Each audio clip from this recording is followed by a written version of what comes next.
नमस्कार दोस्तों, Gurukul of politics पर आपका स्वागत है। मैं हूं आपका दोस्त धर्मेंद्र खंवारी और हमारे साथ मौजूद हैं डॉक्टर सतीश त्यागी जी। नमस्कार दोस्तों, इतना कुछ हो रहा है, समझ में नहीं आ रहा है कहाँ से शुरू करें, लेकिन आज शुरुआत करते हैं चीन से। राहुल गांधी ने संसद के अंदर नरवणे जी की किताब का जिक्र करने के बाद जो सियासी टेम्परेचर है वो बहुत बढ़ गया है, और ख़ासकर जो ओम बिरला जी हैं, ऐसा लगता है कि राहुल गांधी और उनकी कोई पुरानी दुश्मनी है और ओम बिरला जी बहुत असहज उनको लेके हो जाते हैं। इसके अलावा ट्रेड डील हुई है दोस्तों। इसके अलावा पिछले दिनों एप्स्टीन की जो फाइलें थी उनमें हमारे मोदी जी का भी जिक्र आ गया है। तो कई सारे मुद्दे एक साथ इकट्ठे हो गए हैं, लेकिन इन सब का लब्बो-लुआब यही है कि जो 56 इंची सीना था और जो लाल आंखें दिखाता था, अब उसकी परतें जो है वो धीरे धीरे करके खुल रही हैं, और पता चल रहा है कि जिसको हम शेर समझ रहे थे या जो खुद को शेर बता रहा था, कुछ और मामला निकल रहा है वहाँ पे। तो आप ज़रूर कमेंट करना, आप इस बारे में क्या सोचते हैं।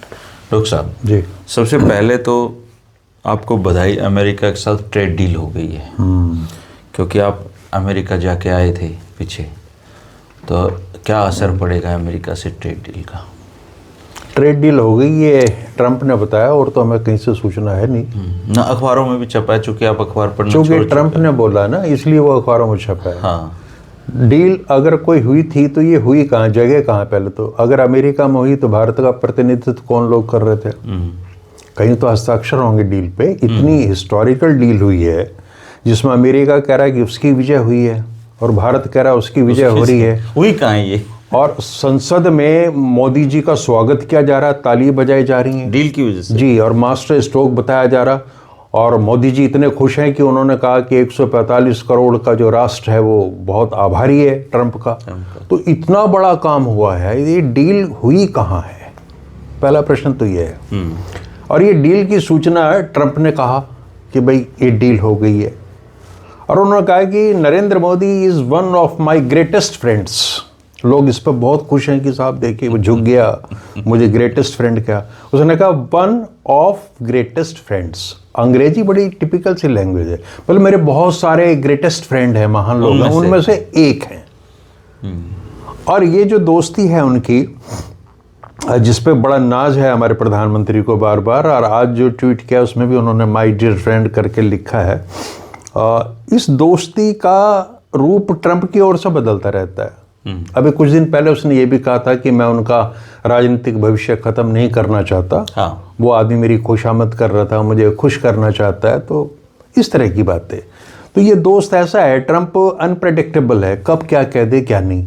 तो ऐसा आदमी अगर आज उसने कहा कि मेरे बहुत महानतम मित्रों में से एक है, कल पता नहीं क्या कह दे। तो इस चीज को भारतीय जनता पार्टी के कार्यकर्ता और संघ से जुड़े लोग तो सीरियस ना ले, उपलब्धि के रूप में ले सकते हैं, लेकिन भारत के जो और लोग हैं सही सोच समझ के उनको थोड़ा इससे सतर्क रहना चाहिए।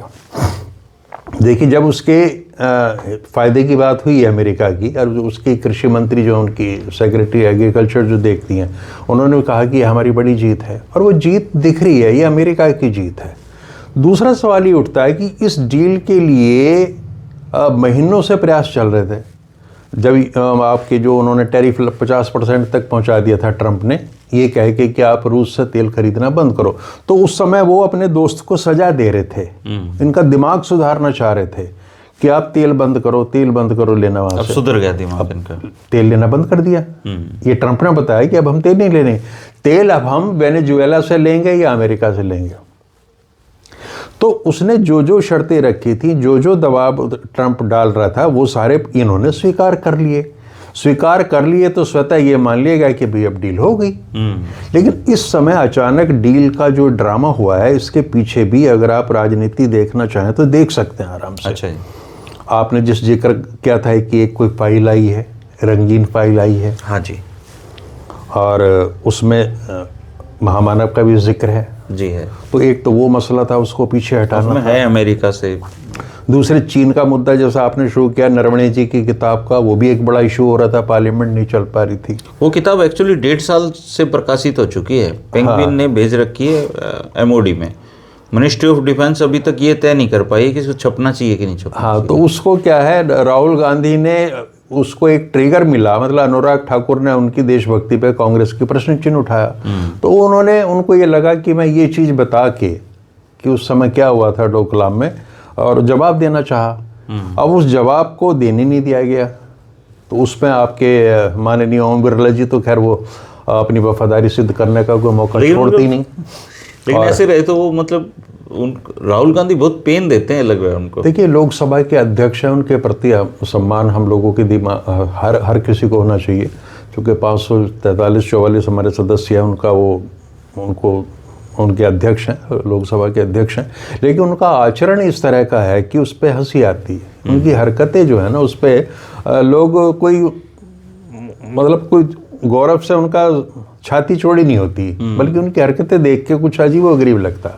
एक तो वो जब उधर देखते हैं सत्ता पक्ष की ओर, तो उनकी आंखों में प्यार, करुणा, बहुत तरह के भाव होते हैं, बड़ी प्रशंसा के भाव होते हैं।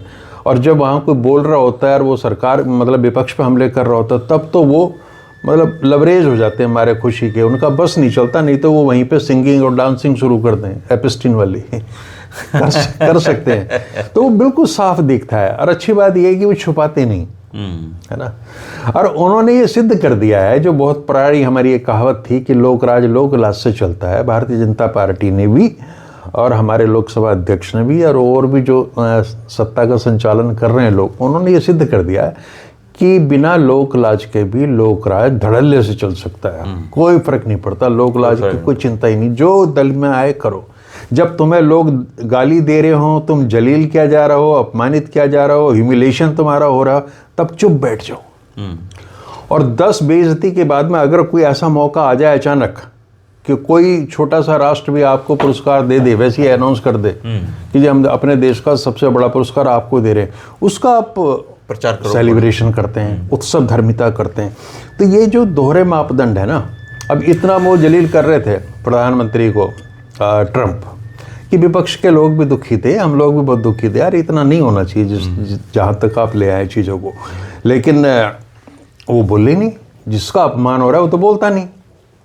और अचानक से कोई ऐसी चीज़ हो जाती है तो उसकी उपलब्धियों का बखान होता है, और फिर उनको मालाएं डाली जा रही हैं और मास्टर स्ट्रोक बताया जा रहा है वगैरह वगैरह। तो ये केवल मोदी जी के शासनकाल में सारी चीज़ें हो सकती थी। अब आपने कहा कि 56 इंच सीना, किसी ने उनको कहा ही नहीं कि वो 56, उन्होंने जितनी भी अपने बारे में चीज़ें बताई हैं उन्होंने खुद बताई हैं, विशेषण सारे कि 56 इंच का सीना, लाल आंखें करने वाला, बहादुर, शेर, नॉन बायोलॉजिकल, भीख मांगने वाला। मतलब कोई एक आदमी आपको नहीं मिलेगा पूरे भारतवर्ष में जिसने मोदी जी के बारे में कोई बात कही हो। वो खुद ही कहते हैं, वही बताते हैं, हमें तो पता नहीं था कि 12 साल वो मुख्यमंत्री रह लिए, उनकी माताजी लोगों के घरों के बर्तन साफ करती थी। और बर्तन साफ करना कोई इतना बुरा काम तो नहीं है, इस देश में तो करोड़ों महिलाएं करती हैं बेचारी सुबह अपनी रोजी रोटी के लिए। तो अगर उनकी माँ ने भी किसी दौर में आ गई, क्या है, हालांकि लगता नहीं ऐसा, तो एक तो काम के प्रति सम्मान का भाव होना चाहिए। और मैं तो ये कहता हूँ कि वो जो महिलाएं हैं जो हमारे यहाँ शहरों में काम करती हैं इस तरह का, उनसे उन्हें क्षमा भी मांगनी चाहिए कि इतना, और ये आशा करनी चाहिए कि उनके बच्चे भी आने वाले समय में बायोलॉजिकल तो रहें, लेकिन वो देश का नाम ऊंचा करे जैसे मोदी जी कर रहे हैं जी। तो हालात आज सच में ये है पिछले 2-3 दिन से कि चाइना वाला मसला, फिर ये एपिस्टीन फाइल, और आज ये डील कि लग ऐसा रहा है कि ग्रह जो है ना वो मोदी जी के खिलाफ थोड़ा सा हो रहे हैं। और ज्योतिषों को भी मैं कई बार मजे के लिए सुनता रहता हूँ, तो वो ये कहते हैं कि ये मंगल का प्रभाव है। वो एक बाबा जी कह रहे थे कि मैंने जब ध्यान किया तब पता चला कि ट्रम्पुआ ने कुछ मंत्र करवाया, वशीकरण कराया था, फिर हमने अपने मंत्रों से उनको मुक्त करवाया उनसे। और ये तो चीजें मेरे ख्याल से ये सूचनाएं ट्रंप तक पहुंचती नहीं नहीं पहुंचती होंगी जिसके और कौन पहुंचाएगा कि भी तो आपको वशीकरण आपको करना आता है, उसने कराया हो। अच्छा, अगर उसने कराया भी होगा तो ये मान के चलना तांत्रिक भारत से गए होंगे क्योंकि वहां तो कोई है नहीं, है ना। तो एक तरीके से देखें तो बड़ा मनोरंजन भी हो रहा है कि एक अंतर्राष्ट्रीय स्तर पर तो ट्रंप साहब हैं ही, और दूसरे हमारे मोदी साहब भी कम नहीं है। तो आज के दौर में आपको गंभीर राजनीतिज्ञ या स्टेट्समैन ढूंढने मुश्किल हो जाते हैं। वो अगर कहीं मिलेंगे तो वो चीन में मिलते हैं। चीन के राष्ट्रपति या जो वहाँ की सत्ता के शिखर पे बैठे लोग हैं, उनके ड्रामे आपको सुनने को नहीं मिले। नहीं जी, वो करते ही नहीं जी, है ना, काम करते। जापान के लोग नहीं करते, या तो हम करते हैं ये नाटक, और या फिर अब ट्रंप पे हमारी छाया पड़ गई है। जब से मोदी जी के उनकी मित्रता हुई है तो बहुत गहरी मित्रता हो गई है, और टापू वाली मित्रता, इधर वाली मित्रता। अब इतना गंभीर मसला ये चल रहा है, इसमें सफाई तो उन्हें देनी चाहिए। देखिए, एक सामान्य स्थिति आप पे, मुझ पे या किसी पर भी कोई गंभीर आरोप लगाए तो क्या हमें उसका जवाब नहीं देना चाहिए? अब अनिल अंबानी और एपिस्टीन के बीच की जो ईमेल होगी वो तो जाहिर होगी। अनिल अंबानी भी नहीं बोल रहा। उसके तो बाट बिक लिए जी, वैसे तो है, उसके तो बाट बिके हुए वैसे भी। लेकिन उस आदमी का ये इतिहास रहा है कि वो शुरू से ही बहुत बड़ा डीलर है, डील ही करता है वो। उसका काम ये है। आप जाएं अमर सिंह और अनिल अंबानी लिख दें तो आपको वीडियो मिल जाएगी कि अनिल अंबानी किस तरीके की बातें ये डील पैसे के लेने देने की कर रहे थे अमर सिंह से। तो वो आदमी तो संदिग्ध है, उसका बिजनेस करने का तरीका ही ये है, और उस आदमी की इन्वॉल्वमेंट इस पूरे मामले में साफ है। एक इनके मंत्री हैं हरदीप पुरी, वो तो डिजिटल इंडिया बना रहे थे, है ना। वो अखिल भारतीय विद्यार्थी परिषद से उनका राजनीतिक जीवन शुरू हुआ था और फिर विदेश सेवा में आ गए। तो ये नाम तो बिल्कुल साफ साफ आ रहे हैं ना। ये लोग कह रहे, केवल इतना जवाब विदेश मंत्रालय ने दिया है कि ये सब बकवास है। तो भाई, जब आरोप लगते हैं बकवास तो सब बताते हैं।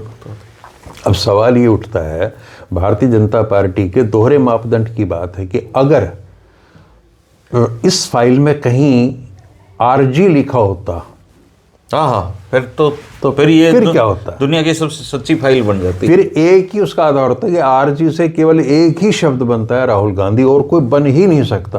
और उसको लेके भारतीय जनता पार्टी का संगठन, आप ये देखिए कि राहुल गांधी के पुतले का मटेरियल कम पड़ जाता। तो इनके साथ दिक्कत क्या है, संसद में जब लोकसभा चल रही होती है तो मैं बहुत से नेताओं के भाषण सुनता हूँ या प्रवक्ताओं की बात सुनता हूँ, उनका लक्ष्य केवल राहुल गांधी को नीचा दिखाना, उनको गाली देना, इसके अलावा कुछ रहा नहीं। नेता भी तो वही बना रहे हैं ना जी, उनकी आलोचना। हाँ, और नेता तो वो है, इसमें तो क्या दो रहा है।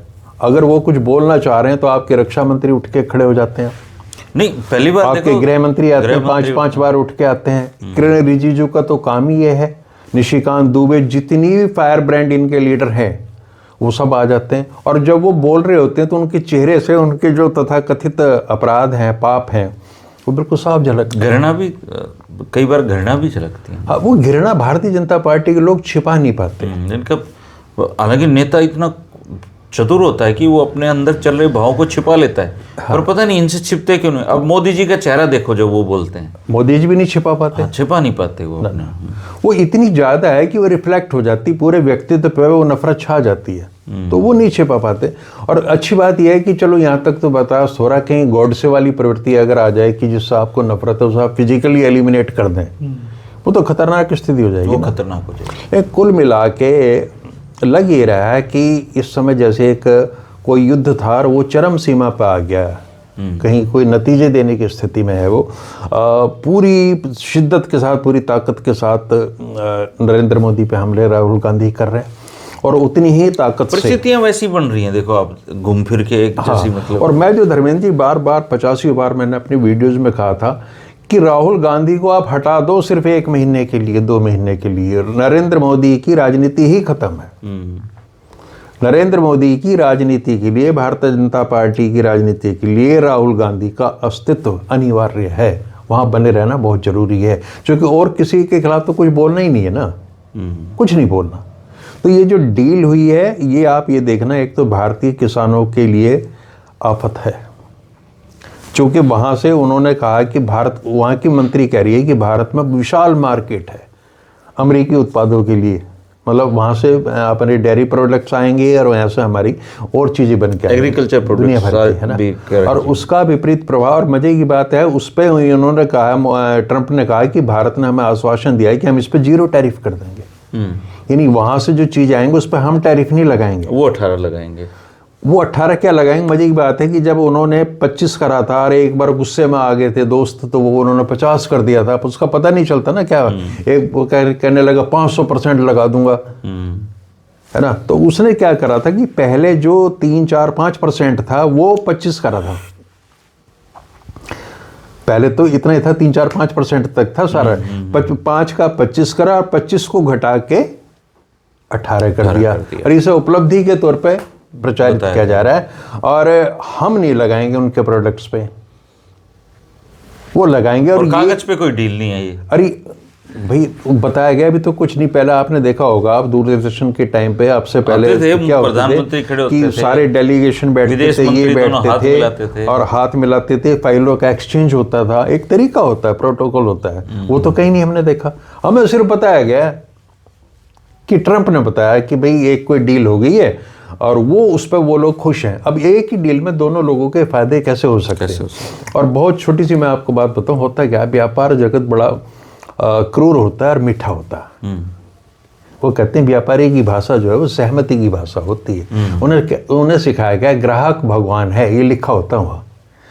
तो लेकिन भगवान के साथ उन्होंने व्यापार करना और उसको चीज़ भी बेचनी है। तो आपने देखा होगा जो गाँव से लोग जब आते हैं ना, एक दौर में क्या होता था, जिस जिस दुकान से वो सामान खरीदते थे तो नए साल पे वो कैलेंडर आते थे, कैलेंडर दे देते थे जो जितना बड़ा ग्राहक होता था, कि मान लिया पूरे साल उसने सामान खरीदा है तो राम के, भगवान के, इस तरह के कैलेंडर उनको दे देते थे। तो वो जो लेने वाला था वो ये भूल जाता था कि पूरे साल मेरा आर्थिक शोषण करने वाला ये कैलेंडर दे रहा, ये कैलेंडर मुझे दे रहा, और वो इसी में मस्त रहता था। कई बार डायरी दे देते थे लोग। अच्छा, कोई ज़्यादा ऐसा हो गया, ग्राहक इस तरह का आ गया तो उसको चाय वाय पिला दी, ठंडा पिला दिया। लेकिन जैसे ही उससे व्यापारिक संबंध खत्म होते थे या वो किसी और की दुकान पर जाने लगता था तो फिर वो सत्कार बंद हो जाता था। तो इसका क्या है, ट्रंप तो व्यापार कर रहा है, उसे चीज़ें बेचनी, वो उन्हें कोई ये शर्म भी नहीं है कहने में। तो जो जितना बढ़िया उनको ग्राहक मिला, और ग्राहक भी ऐसा है जिसका टेंट व दवा कहा जा रहा है कि तो मेरे प्रोडक्ट ले, तेल किसी और के नहीं लेगा, मतलब वो डिक्टेट कर रहा है ना। तो पहली बार मैं तो ये मान के चल रहा हूँ कि हमारे देश की जो संप्रभुता थी ना, सॉवरेनिटी, उस पर भी सवालिया निशान लग गया। और आज भारत जो ताकत थी, एक बहुत बड़ी ताकत थी, इनके आने से पहले भी थी, वो कहीं कम पड़ गई। और ऐसा लग रहा है कि हमें डिक्टेशन सारी की सारी ट्रंप के यहाँ से मिल रही हैं और उन्हीं पे अमल किया जाता है। आदेश वहाँ से आ रहे हैं, चला ही रहे हैं। हाँ बिल्कुल, ये तो साफ है। हालांकि डांस बहुत अच्छा था इनको, एप्स्टीन ने बताया डांस करते थे, इजराइल में किया। अब ये पता नहीं ना कि सिंगिंग और डांस वाले दो शब्द यूज़ किए उन्होंने। अब ये लगा रहे हैं कि इसका साहब स्लैंग है ये, और दूसरी भाषाओं में इसका क्या अर्थ हो सकता है, उसको इंटरप्रेट किया जा सकता है। क्योंकि अभी नाचने वचने की प्रतिभा तो देश ने भी देखी है, उनकी गाने की नहीं देखी थी नरेंद्र मोदी जी की। लेकिन लगता है मुझे जिस तरह का उनका स्वभाव रहा है गाने के भी अभिनय का, कि गाने भी वो गाते होंगे। और वो तो बिल्कुल साफ है। सारे जो क्रोनोलॉजी जो शब्द इस्तेमाल किया था अमित शाह ने अपने टाइम में, हमें तो पता भी नहीं था पहले कि पॉलिटिक्स में क्रोनोलॉजी क्या चीज़ होती है। उसे आप खोलेंगे जब, और जब ये चीज़ें सामने आएंगी कभी ना कभी, तो आप देखना कि इन तमाम चीज़ों में आपको कहीं ना कहीं सत्यता नज़र आएगी। पहले चीज़ें संदिग्ध होती हैं। राजनीति का पहला रूल है कि पहले चीज़ों को डाउटफुल बना दो। राजीव गांधी की सबसे बड़ी ताकत क्या थी? ईमानदारी, मिस्टर क्लीन। बीपी सिंह ने वही काम किया कि मेरी जेब में वो कागज पड़ा जिन लोगों ने वो फोर्स की दलाली की है, लेकिन कागज कभी ना जेब से बाहर निकाला ना पढ़ के बताया, है ना। और एक प्रधानमंत्री चला गया। ये कंपनी है सर, अगस्टा वेस्टलैंड। हाँ, भारत में प्रतिबंध था उन पर, अब ये सरकार उनसे हेलीकॉप्टर भी खरीद रही हुई है। हम बिल्कुल खरीद रहे हैं। देखिए ऐसा होता है पावर स्ट्रक्चर में, दो देशों के बीच में कई बार डीलर्स की, ये जो ब्रोकर होते हैं, सत्ता के दलालों की, इनकी भूमिका होती है, सब जगह होती हैं। लेकिन पता तो चले कि क्या अनिल अंबानी वास्तव में हमने डिप्यूट किया हुआ था वहाँ पे या अपने स्तर पे कर रहा था। कुल मिला के सारी चीज़ें वाले हम ये, अभी हमें ये छूट देनी चाहिए, ये अवसर मिलना चाहिए नरेंद्र मोदी जी को कि वो इस सब में इन्वॉल्व नहीं है। अभी कोई हमारे पास आधार नहीं है, लेकिन कहीं ना कहीं डाउटफुल तो हो गए।